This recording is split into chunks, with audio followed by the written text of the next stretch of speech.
2020 is chalked up to be one heck of a year, both in terms of the tech sector and life as we knew it. In the tech world, things really heated up this year when AMD released their Ryzen 5000 series lineup 2 months ago in November. And for gamers specifically who want to capitalize on all these new releases both in the CPU and GPU market, looking to create their very first mid-range gaming machine, the choice was obvious. Buy a Ryzen 5 5600X and call it a day. But just as we saw with the RTX 3000 series launch in September, nothing was available on launch day if you wanted to purchase a Ryzen 5000 series CPU.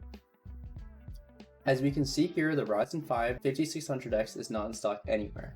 So right now I'm on Newegg, it's sold out. I go to Best Buy, it's also sold out. And I go to Amazon and it's unavailable.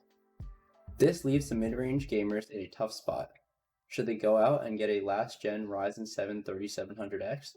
Or wait anywhere from 3 to 6 months for their 5600X to come fully back in stock?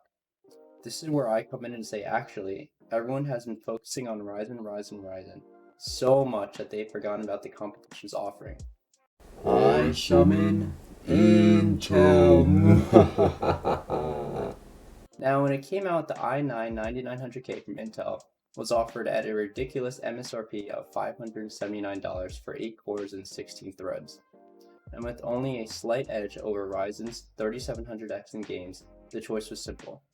For $250 less, consumers can purchase a Ryzen 7 3700X at around $330. And look, they still can.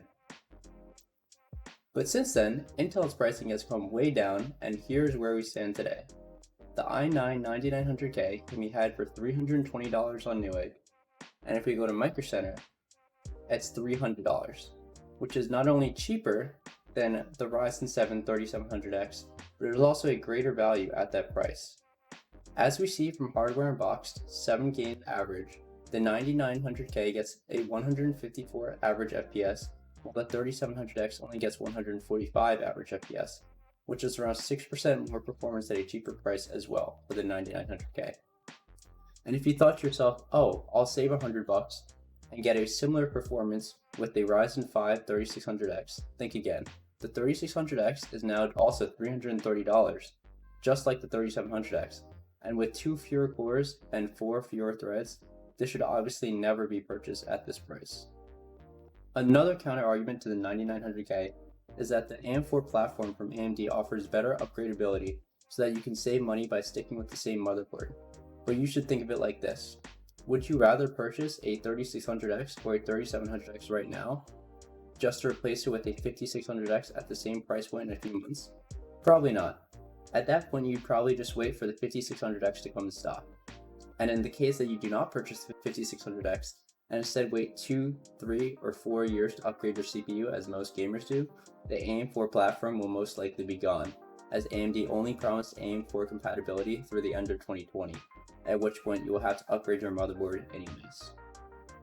So that about wraps up my argument for why the 9900K is the best mid-range CPU at the very start of 2021, as long as you can purchase it for, I'd say, $330 or less. Thank you all for watching. Be sure to like the video if you liked it, and dislike it if you were able to get the 5600X. So I'll be expecting all likes and 0 dislikes.